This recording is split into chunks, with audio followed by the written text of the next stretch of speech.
Dan Spencer, welcome to the podcast. Thanks so much for having me, man. Let's rock and roll. Let's do it, man. Before we get into the book, tell us about yourself. Your website bio, it says, quote, after fighting to find easier ways to make sense of music through a fog of anxiety and trauma from growing up in a cult, I decided to dedicate my life to bringing you simple and straightforward ways to learn, understand, and create music. So music has clearly played a huge role in your life. Yeah, coming out of the cult, they basically through a whole bunch of interesting control mechanisms basically force people into being fight or flight all the time.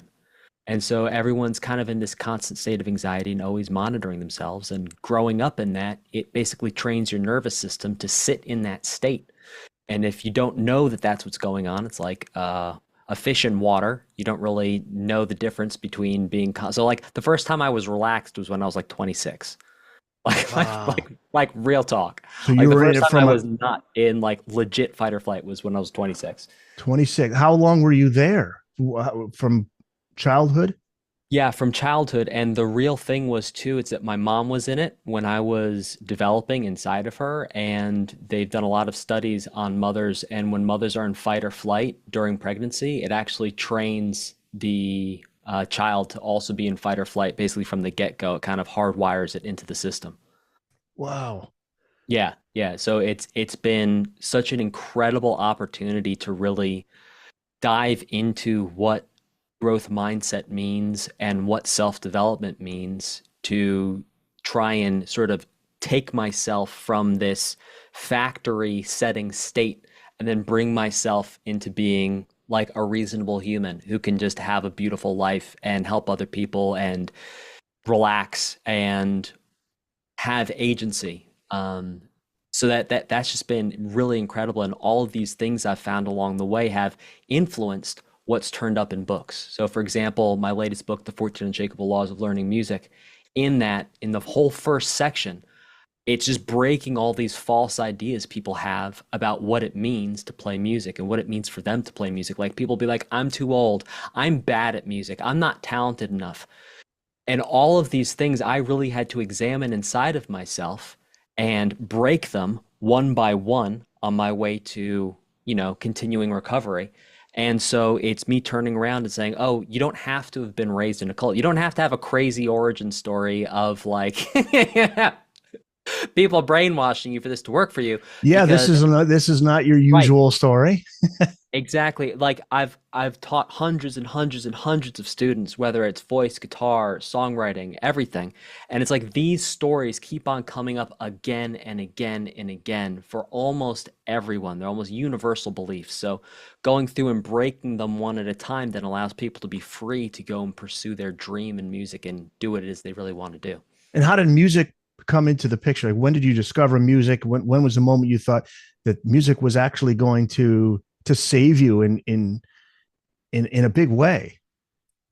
Well, I would say that I saved myself, but I would say that I saved myself by starting out being very egotistical and very self-centered. And when I picked up a guitar when I was like 6 years old at my grandma's house in England, and all of a sudden my entire family was giving me attention in a way that I wasn't normally getting because in the cult, the family focus of attention was on the cult leader, not in the family. So imagine the most important person in the family is not in the family. So to have a moment where my mother and father were giving me positive attention while I had this guitar in my hand was like watershed, hallmark, insane moment for me that just really stuck in there. So music started out as being selfish. I wanted to get attention from people, and I realized that if I made music, I would get attention. And this is and just quick tangent, this is one of the reasons why when some people say, you should never get into music for anything other than the music, I say, well, I don't know, because you could start off being really selfish and get into it, and it's all about you, and you just focus on you. But through the discipline of showing up every day and through the discipline of learning a craft and the discipline of learning your voice or an instrument or a skill like songwriting, you're going to learn things about yourself that may lead you to believe different things at the end or even halfway through or even a week into it than you did at the beginning. You've written several books, which can be found on your website, musicmentordanspencer.com. But today we want to talk about your latest book, which you mentioned, The 14 Unshakable Laws of Learning Music, how to master any instrument and singing in 5 minutes a day. And some people may be asking, well, why should I listen to Dan Spencer? And you address this in the book. So, what would you say to somebody who asked that question? Well, I have spent up to 14 hours a day every day since I was 17 years old just doing music. That's it. So I skip parties. I've skipped family events. I have literally been pedal to the metal, working first on myself selfishly to be a recording artist. I've released songs. I've had songs chart on indie charts. I've released songs through record labels myself. Not only did I write and co-write those songs, I even produced them, like got in, built out the tracks, mixed them, in some cases even mastered them. I have worked as a working musician, singing, playing guitar. I've also spent thousands of hours just teaching people and figuring out the fastest ways to condense all this insane amount of, you know, almost ADHD level of like jumping from different thing to different thing, interest in all these different parts of music, but then condensing all those lessons down, condensing all those, yeah, every lesson, every bump, every bruise I got, making sure that you don't have to experience those, and to make sure if you don't want to spend 14 hours a day on music, you don't have to. And if you do want to spend the 14 hours, it's going to be much more highly leveraged because you're going to be doing the right things the right way the first time instead of spinning around trying to figure things out the way I did. Well, I could say too, if this matters, just after reading the book, if anybody's listening, wondering if they should get the book, get it.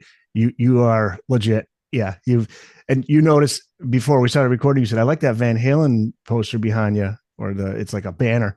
And it reminded me of the stories of Eddie Van Halen, like never going to the party. He's just at home, and playing the guitar, making music round the clock. So this is your life. Music is a passion for you, obviously, and you want to share that with others.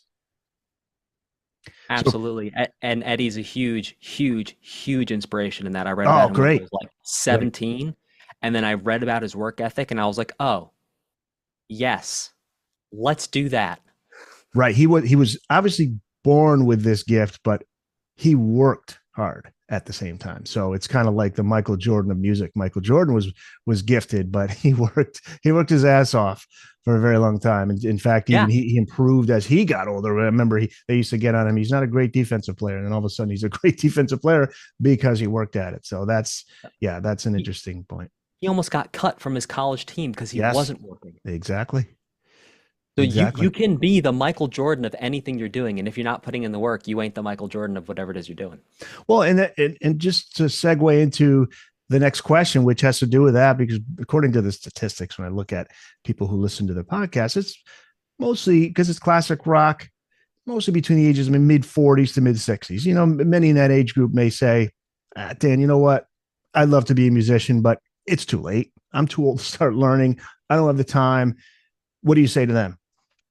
They did a study of folks between the ages of 50 and 80. I don't have the exact numbers in my mind, but it was, yeah, around 50 to 80. And basically what they had them do is they had them learn different different college courses. So like maybe a history, there was photography, but there was also music theory and there was composition. And what they found was after about 6 weeks of doing these college courses, the rate of learning and the cognitive ability, we could basically just think about that as how well your brain works, like how quickly you think of things and how quickly you pick things up, of all these folks had moved back to be like when they were in their 30s. So my message to folks who are past their 30s is, hey, look, if you want to be thinking as fast and as sharp as you were in your 30s, but look, even there, like real talk, I'm 32 now. I'm thinking so much better than I was than when I was 18. Like I was really stupid when I was 18. So We all were. like age, yes, the leverage of age in your thought process is legit. But if you want to get back to that sort of cognitive ability of speed and picking things up, and maybe that's not an issue for you, but if that is, you need to put in like 6 weeks and you need to do it every day and sit with that feeling of being on day 3 and you're feeling like you're not making progress and it feels bad inside of you, and recognize that that feeling is just a feeling. It doesn't require action. In fact, you can ignore that feeling and you can persist in spite of that feeling. So that pain and that resistance you're feeling, it's not real. It's just a chemical reaction in your body, or it's just what you're thinking about. So just don't think about it and keep going. And if you keep going and you don't listen to that voice or that feeling inside yourself, you will get there. And the real the real kicker is you can lose the skill of acquiring skills. Like think about when you're young, when you're 5, you're learning all day, every day from everyone. In fact, as a culture, we do such a great job. You see a 5-year-old, pretty much everyone teaches them. You know, a 5-year-old in your family, you're with uncle who, you're with auntie, whoever, they're teaching you stuff all the time.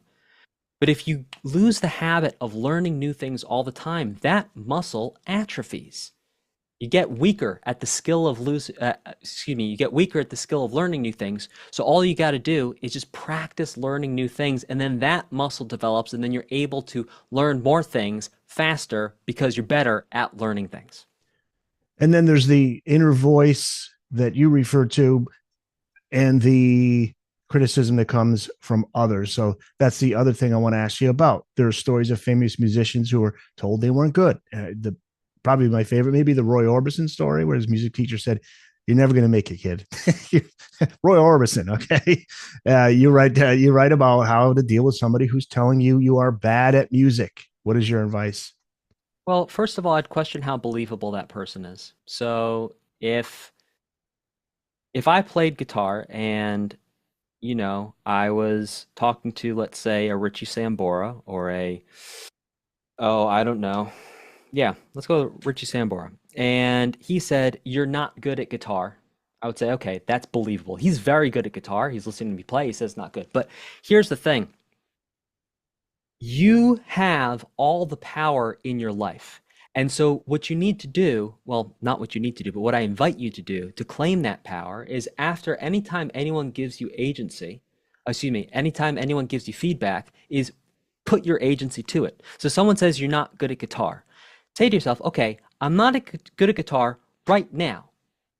What am I going to do about that to change the fact that I'm not good at guitar? Because there's two options. You either keep working at it and you get good, or you don't work at it and you stay where you are. It's like, which one do you want? Which one do you want to have? So even if the most believable person in the world says you're bad at something, first of all, that's a very low resolution piece of feedback that's not at all helpful. Like feedback should have step-by-step processes of how to fix a problem. It's like, okay, you're bad at guitar and here's 3 things you need to do. That's good feedback, right? Because it's honest, it's telling you where you are, and then it's telling you how to fix it. But if someone doesn't give you the feedback of telling you how to fix it, just understand that maybe they don't have the skills or the understanding of how to give you feedback and how to help you break past where you are now. So when we step back from that, then we can say, okay, what is it that you want? Do you want to believe an infinite truth that you have no power or agency over your ability to get better at music? Or do you want to believe that it's up to you? Because if you believe it's up to you, it doesn't actually matter what anyone else thinks. It only matters what you think about yourself at the end of the day when you lay down in the bed and you close your eyes. How do you feel about you? Because if you feel like you did your best that day and only you know that you actually did your best because no one else is going to know what's going on inside your head, then you feel good about yourself. So it's like, who do you want to be? Don't listen to other people. And even within that, the idea of bad is such a false premise that just if we accept that things can be bad, it means that we're not going to take action to fix them. It's like instead of saying things are bad, say, I have not yet reached the level I want to get to in this, therefore I will, and then say the thing you're going to do to fix it. And by changing the language you use, you will change how you think, which will change your actions. At least that's how it's gone in my experience. Which is a good habit, because you talk about bad habits and how they can affect somebody. Are you able to tell when you watch someone singing on YouTube or in person? Can you look to see like, oh, they're using bad habits, like they're damaging their voice? Because a lot of singers, as they get up in age, a lot of these classic rock era singers, they've lost their voice. We just heard a story. I think Steven Tyler said, "I can't do it anymore. I'm gonna just retire." Can you tell if somebody is not singing correctly? in an instant. Not, And by the it's way, not not, saying Steven Tyler's saying it correctly, just using it as an example of where we're at in the classic rock genre. That the singers are in their 60s and 70s. It's very difficult to maintain it. So I would think in your younger years, you want to make sure you take care of it. yes, there's more inputs into it than that. Yes, I can hear instantly when someone's using poor technique, but it's not just the older rockers. Like you look at some of these new guys coming up, like Sam Smith, Mm, like pop singer, had to go in for vocal surgery like after just a couple of years of being out rocking and rolling. It's because the way that he's using his voice is like it sounds cool, but my gosh, to make those sounds really does take a toll.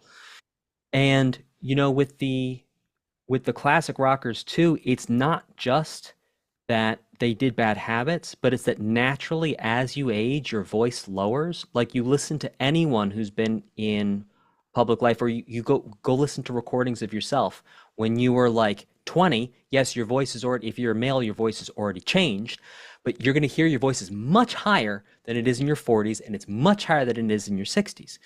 So all these guys, the genre is how high am I singing? Because yeah, also, a lot of them like, laugh like, "Boy, I wish I didn't write it in that key when I was in my 20s. If I only knew." well, but it's also the sound because the guitar takes up so much space in terms of how high it goes. And if you want to be heard very clearly over a guitar that's playing riffs that move several octaves up and down, being that higher voice really helps. It stands out in recordings, in live, and it's also the sound, it's the vibe, it's the feeling, it's that really high voice with all that energy behind it. That is rock, man.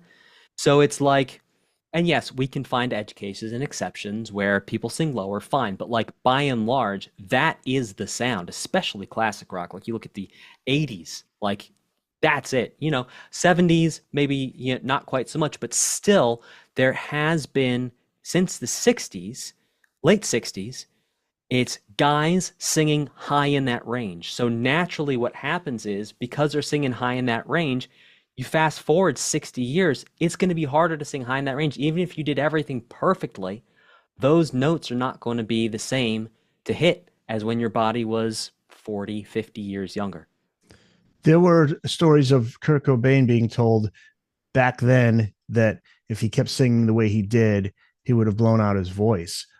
Was that is there any validity to that by those who told him? I don't know if there was experts or anybody who was in that field that were telling him this, but his style was he was belting it out. I mean, he really what like Brian Johnson of AC/DC, kind of similar, where they're really belting those notes out with aggression. Yeah, I think in Kurt's case, the issue is more the vocal fry, like the that quality, because that really fatigues the voice out. Like that's really difficult for your voice to do, and that is very tiring for your voice. But then, yeah, just like the straining, like you can hear the strain. Like you listen to Freddie Mercury, you listen to, and by the way, I'm not Freddie Mercury, musical genius. Don't Mm-hmm. get me wrong. Yeah. Right, like don't get it twisted. You watch him in the studio, he's basically like writing guitar parts with Brian May, singing the stuff at him. Like it's amazing. It's amazing. Like legit musical genius. And that has nothing to do with singing technique, um, which you can hear. And uh, if I don't know if this is a juicy hypothesis for you, but I would feel very comfortable saying if Freddie Mercury had continued on the way he was going, he also would have blown his voice out, and he would also be Wow. having the same problems everyone else did, Yeah. or everyone else Interesting. is now. Yeah. Using apps, books like yours, and courses are valuable, but you say having a teacher is the only way you can avoid bad habits. Can you explain that? Yeah, so like we were just discussing, it has to do with how you're using your body. And if you read how to, for example, play guitar, you read how to do the technique. So well, let's back up a second. So fundamental are the most basic elements of doing anything in music. So for example, a fundamental for you right now is your breathing. If you stop breathing, you are going to die, and you must make a choice between taking your next breath and death. It's a fundamental. It must be there for you to continue living. Now, there's things like breathing for not just for singing, where obviously breathing takes place, but for any instrument that you're playing. Now, technique is the way in which you do a fundamental. So, for example, with breathing, if you try to breathe out of your nose, that's one way of breathing. If you breathe out of your mouth, that's a different way of breathing. If you breathe out in and out of your nose and mouth at the same time, that's a third way of breathing. And then if you like put a finger on your nose, you close one nostril, there you go. That's a different way of getting breath into your body. So technique is how you do the fundamental. Now, the way in which you use your body when you're breathing, your body lets you know if you've done a fundamental or technique the wrong way. If you stop breathing, everything starts to feel pretty bad pretty fast. Your body says, hey, bud, you need to breathe or we're going to have a problem.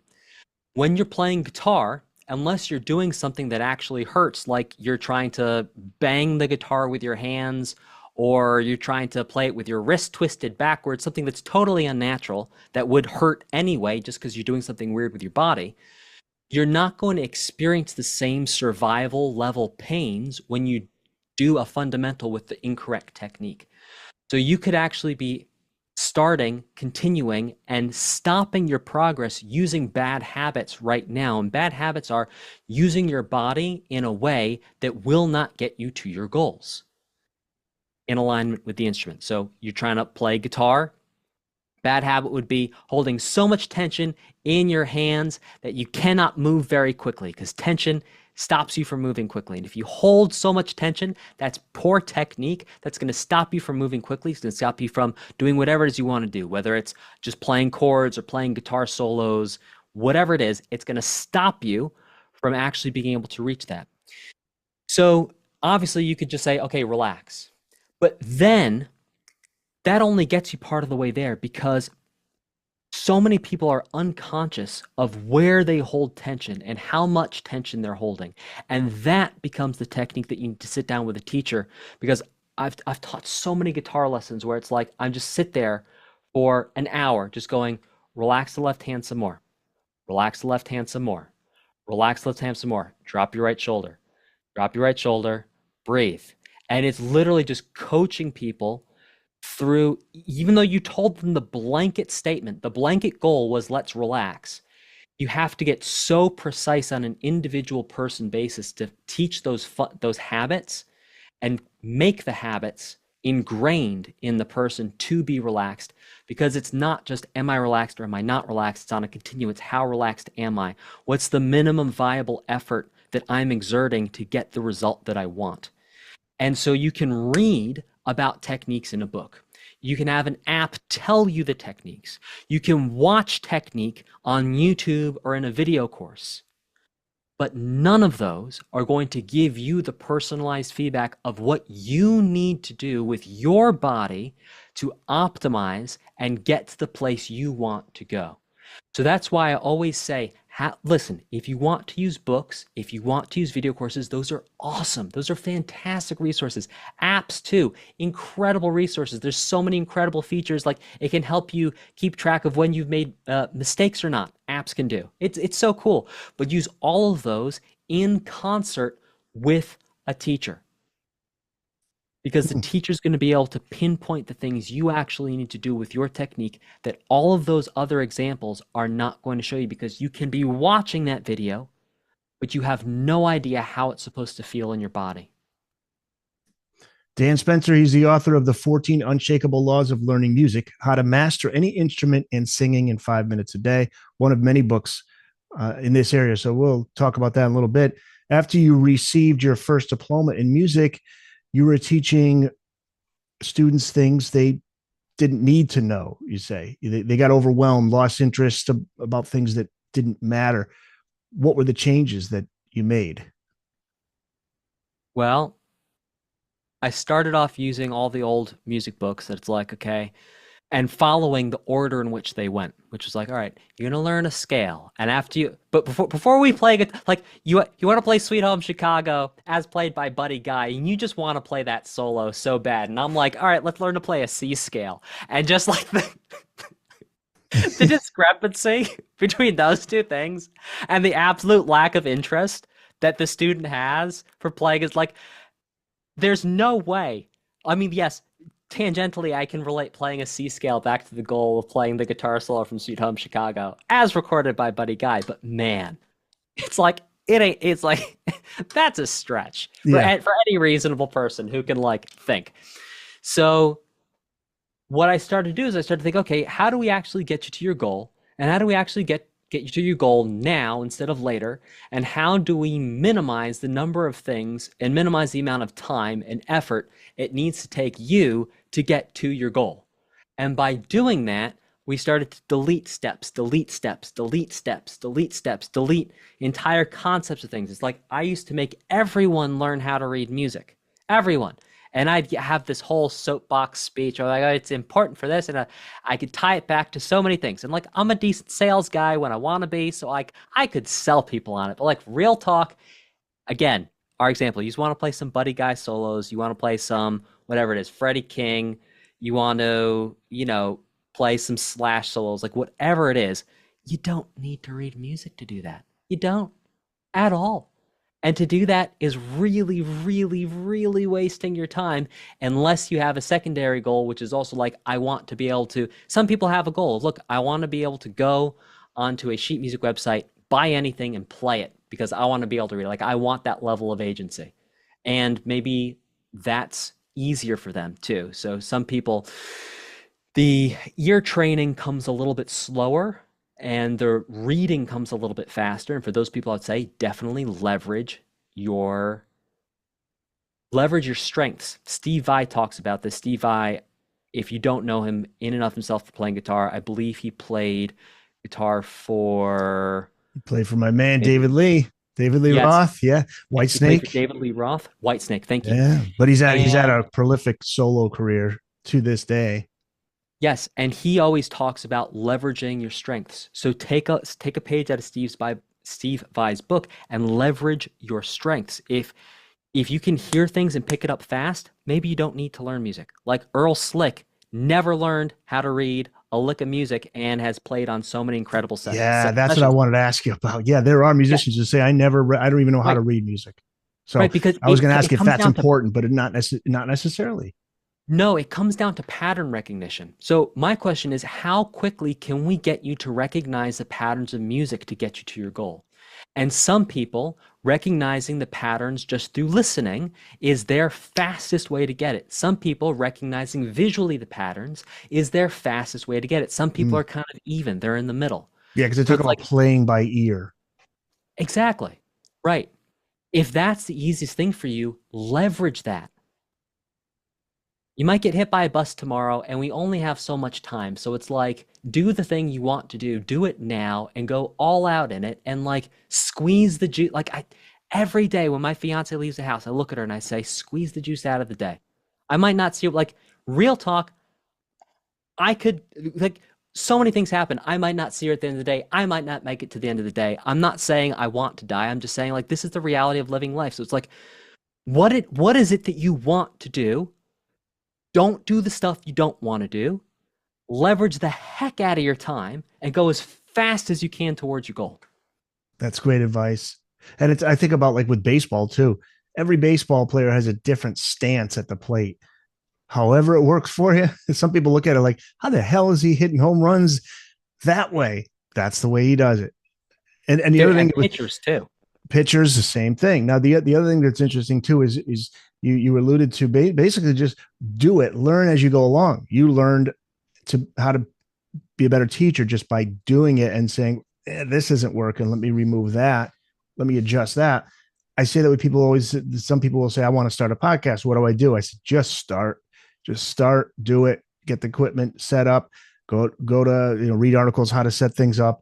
You can start basic.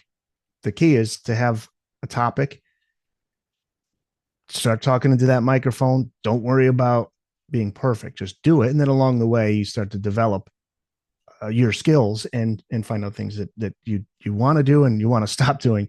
And you say someone can learn 10,000 plus songs in 3 lessons with a teacher. How's that done? Oh man, writing that felt so. I started off at 1,000, and then You in the get next asked about draft, I this a put, lot, I'm sure. dude. I put 1,000 in the first draft. Second draft, I put 5,000. I was like, let's make the. I was like, let's make this so juicy. People are like, wait, I've got to read the next chapters. And look, it's true. In You the can next learn. edition, it's going to be 20,000. Honestly, if I run the math, it will be. And by the way, because new songs are coming out every day, Right. I was just basing it off of the number of songs you could easily extrapolate to. So it's like, yes, in 3 lessons, you could learn 10,000 songs. Not that you're going to learn 10,000 songs, but you're going to focus on the 1 or 2 or 3 things you really need to leverage. So maybe that's just like 4 chords. And once you get those 4 chords down, every single song that uses those 4 chords, you can now play. And the reason why you got yourself to that point is because you said no to everything that wasn't your goal, and you only said yes to things that were going to get you to your goal. And then you stuck to just doing the yes things no matter what you felt, no matter what you thought, because you had a goal to stick to, and you did it, and you walked through it, and now you're there. Now you say there's a mistake that people can make when taking music lessons. What is the biggest mistake someone can take when they are taking music lessons? Biggest mistake would be to not listen to your teacher and to not practice. Mm. Like I've had the fortune of working with some folks who, it's like these guys, and they've just retired and they've come off of really successful careers, and some of them forgot how to work. And I don't know if it was like their last decade of work or like whatever it was, but like there's ways, if you have the resources, there's ways to take lessons where you don't have to sit down and practice by yourself. And that is, you find a teacher who's open to sitting down with you 2, 3, 4, 5 times a week for an hour, right? And that's going to be your practice, right? And so you can think about that as having like an accountability coach, or like if you're working out and bringing someone into the gym with you who's going to be your workout coach, it's like it's the same idea. Like you could go work out by yourself, but you like having the person there to cheer you on. You can do the same model with music lessons. So whatever it is you need to do to get it to the point where you're going to practice and you're going to have whatever instrument it is in hand, or if you're singing, that you're going to sing every single day for at least 5 minutes. So even on an off day, you just hit it for 5 minutes. Because for whatever reason, technique is the first thing that degrades in terms of your ability to replicate it and in terms of your ability to remember it. And this goes across everyone. So when you read interviews with guys like Tommy Emmanuel, who's like, I need to practice 4 hours a day or I feel rusty, that's because he's so tuned into and so hyper aware of his technique that he can feel the moment. If he doesn't get that 4 hours in, if he doesn't get that time in, it's like the ship's going down, the quality decreases. So if you're not hitting it every single day, expect a decrease. But with that, there's also a blessing in the sense that you can then anticipate within yourself, I know I'm going to miss the next 2 weeks. I'm going to be on vacation. And then you make peace with yourself. I'm going to be 2 steps back when I pick this up. But the advantage to being 2 steps back is you already had yourself 2 steps forward, and the time it takes you to get yourself 2 steps forward greatly decreases. But yes, to summarize and to truly answer your question, the biggest mistake is to not practice and to think that just taking 1 lesson a week is going to be enough. I haven't asked this yet. I'm sure listeners are wondering who are your favorite bands and artists that you grew up listening to, that you're a fan of these days. If you had to pick one, is there that one band or artist that you say that's my favorite? Eric, I'm afraid I'm going to let you down in answering your question directly. There's no one, and there will never be a one. But I grew up on the Beatles, The Who, Bowie, Stones. My father grew up in Hemel Hempstead, England, so he brought all the Brits to my young ears. Mark Knopfler, Dire Straits, and yeah, those are the big sort of comfort food for me when it comes to music. Those are all home runs in my book. It's interesting with rock and roll because you look at other genres like jazz or classical, precision, doing things as perfectly as you can is the goal. But rock and roll is different. It's like Mick Jagger. If you say, well, is Mick Jagger one of the greatest singers of all time? He's not usually going to be on that list, but he's got that certain something. He's a legend, obviously. And so that's an interesting aspect when you're teaching students about rock and roll music. Do you approach it with that mindset? Hmm. I think the level of precision depends on the individual musician because you could look at someone like a Steve Vai, who for a time was rock, but while he was rock, was hyper precise. Right. Steely Dan is an example. Yeah. Oh, It's perfect. Yeah, precision, exactly. perfection. I think it really comes down to the goals. Like, what is it that you want to do? What is it that you want to create? And what level of technical excellence is going to get you there?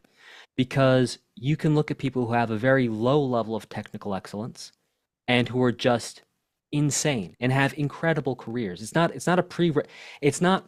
a prerequisite for you using your time well. Let me phrase this differently. Excellence is not a prerequisite for you feeling like you've spent your time wisely and you've done a good job learning music. Excellence is not. It can be one of the things you measure, but it does not have to be. It's that that's part of what's making you the artist that you are. And you might say, yeah, well, I only play a couple cover songs. Yeah, and I'm going to call you a cover artist. I'm going to call you an artist. And your artistic voice is playing other people's music because that's what you like doing. You like maybe putting your own spin on it. Maybe you like doing it exactly like they did it. Like some guys want to play the solo for Freebird and they want to do it like literally every single nuance exactly how it is on the record. And some guys just want to basically be able to do it, but do it in their own way. And neither one is right or wrong. It comes down to what is meaningful to you. If you're in a rocking chair at 90 and you're looking back at your life, what do you want the outcome to have been? What are you going to feel proud of? I do this all the time. I close my eyes. Imagine I'm 90 and I'm in a rocking chair. I'm like, what is 90-year-old me going to be satisfied with that now me did? So it's like, if you want to pursue excellence and that's going to be meaningful for you and you're going to look back to your life and say, I pursued excellence, then do that.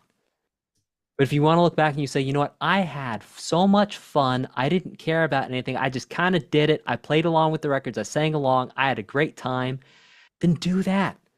Neither one is worse or better. And there's such, humans are the best and they're also the worst sometimes because the idea of one way of doing art being better than another, and the fact that we even have to clarify this, I think is such a travesty because art is art, and by its very definition, it cannot be judged. And by its very definition, the merit is in you making it, and the merit is in who you are as you make it and who you become from having made it. And so the genre you play, the the speed at which you play, the level of accuracy, all of this stuff doesn't really matter. What really matters is how do you feel, and in my opinion, most importantly, how you feel about yourself. Yeah, that's why award shows I don't really watch all that much because I don't know why it matters, but it certainly helps sell albums back when albums were selling. It helps get the name out of an artist, and but it's always been kind of odd to me because it's like it's all subjective. But and you talked about Stevie Vai, Joe Satriani, longtime friend of Stevie Vai. They toured together, and on this current tour that Satriani is on, he is playing with Sammy Hagar, and his goal going in, Sammy Hagar wanted to do a mostly Van Halen set. So he said, Joe, I need you to step it up here. We got some songs that are going to be difficult that Eddie played. And Satriani agreed. But what's interesting about his approach is he is, I think Sammy talked about this and Joe himself said, I'm sticking to the structure of what Eddie did, but I'm also not doing it like note for note. I'm putting in my own Joe Satrianiisms inside of the song. So when he does a solo, the notes are the same, sometimes similar, but you could tell it's Satriani. It's his style, yet he's also staying true to Eddie's like the bones of the song, which I think is really Cool. I'm glad he did it that way as opposed to being like a cover band guitarist. And I think it's worked well with him because he's in a really tough spot. It's like a no win with a lot of fans. They're just going to say no, he's not Eddie, and he knows he's not Eddie. So I thought that was interesting. And he used the equipment that Eddie uses, trying to get the tone. So I think that's interesting. That kind of I think that speaks to what you were saying. It's don't worry about what others are saying. Do what you feel is right. What you feel is like was Satriani saying. What he feels is a respectable way to honor Eddie. Yeah, and Joe Satriani is an incredible artist in and of his own right. His album "Strange Beautiful Music" changed my Oh life, yeah, and oh my God, like yeah, insane. yeah. And And surfing with an alien, yeah, yeah, flying in yeah, a blue dream, the yeah, everything. extremists, those three there. Yeah, Yeah, it insane, insane. I call him the Yoda of guitar playing because it's like, man, we got some Obi-Wan Kenobis out there, but we don't have enough. Like he is Yoda, yeah. dude. It's You're right because he taught Kirk Hammett of Metallica back in the day. So yeah, he's a teacher as well as a like, guitarist. Yeah. What are the three types of music mistakes people can make? You call them the three R's. ooh, remembering, replicating, and then I think reading was the third, if my memory serves. Okay.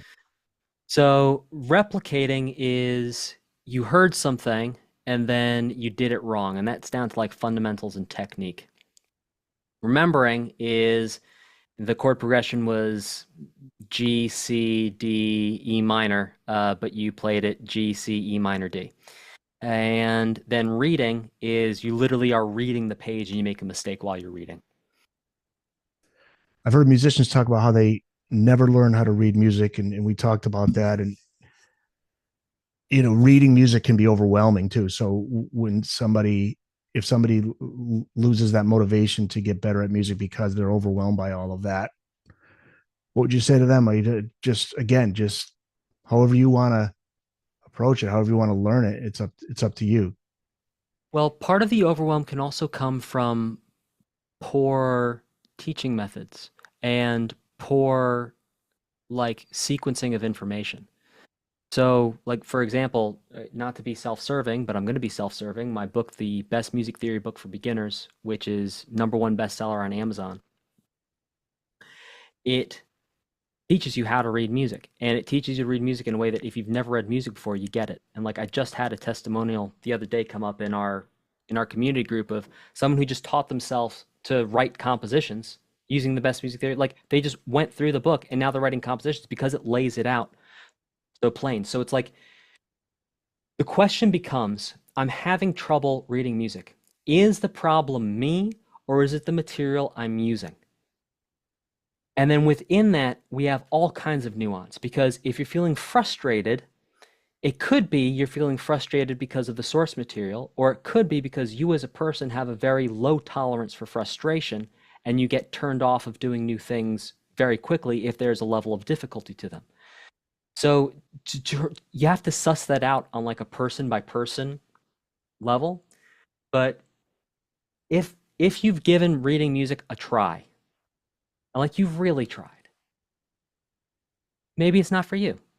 In the sense that, well, let me back that up and let me be consistent with what I said before. Maybe it's not for you if it doesn't align with your goals. But if it aligns with your goals, then maybe there's a huge opportunity for growth and progress and personal development that lies in front of you, contending with the uncomfortable feelings that you're going to experience as you deal with the frustration and the setbacks and the little bit of progress, but not moving forward. And something that didn't make it in the book because I just didn't know about it at the time, but I'd love to give this bonus to you listeners now, is the concept of the dopamine floor.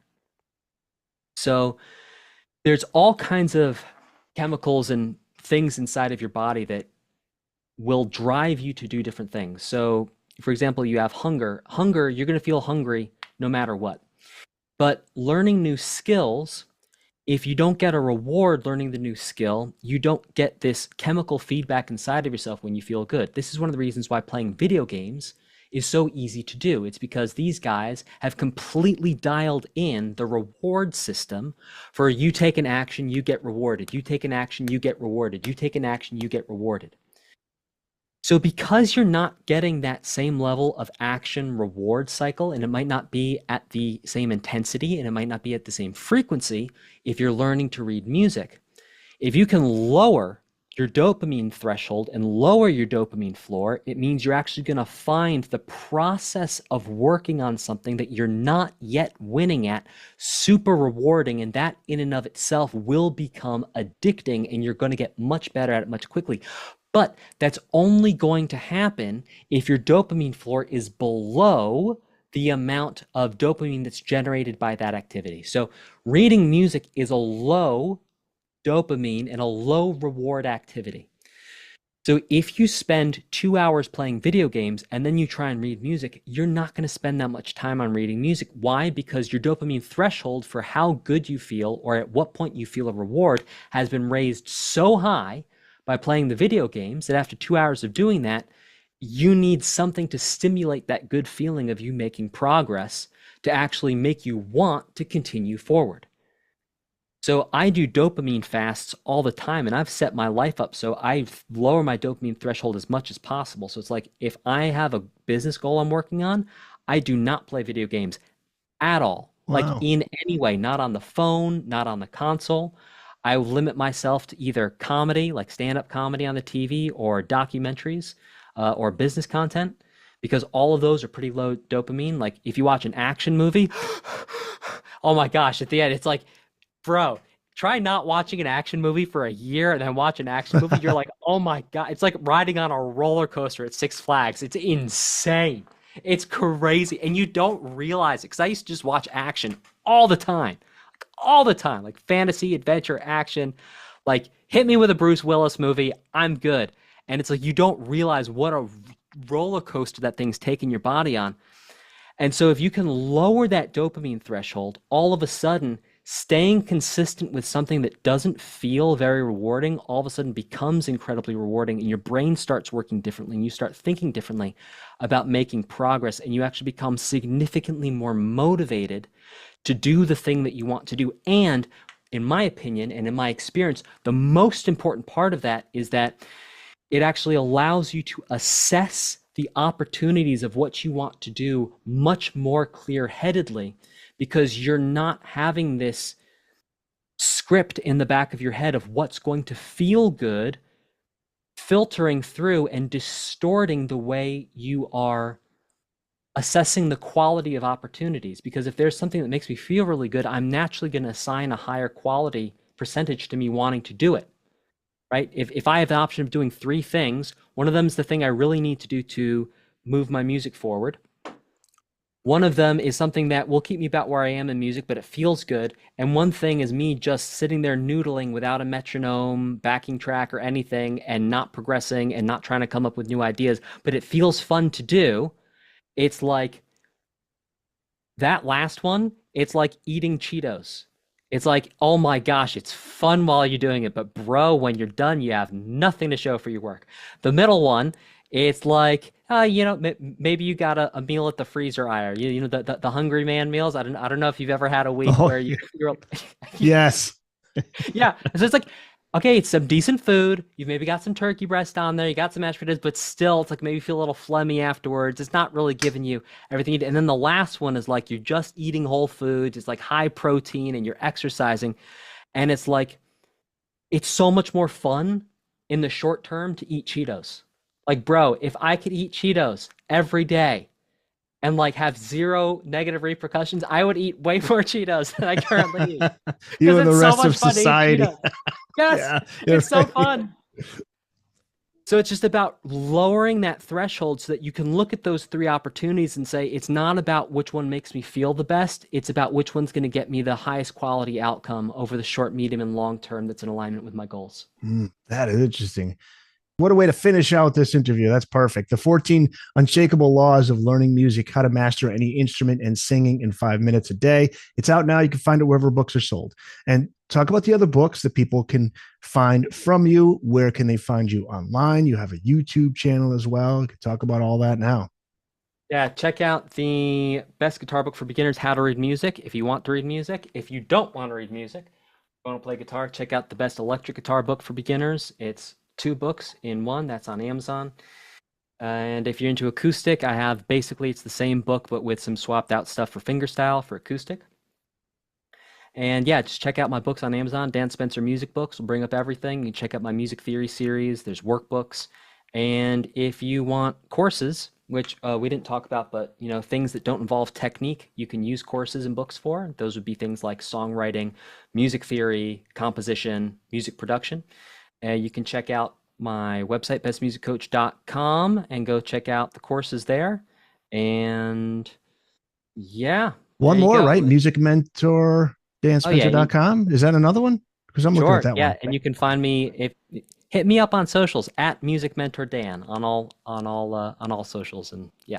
Cool. Yeah, I'll put all the links up on the show notes page so people can reach out to you. Dan, this was awesome, man. Thanks so much. This is fascinating. Eric, thank you so very much for having me.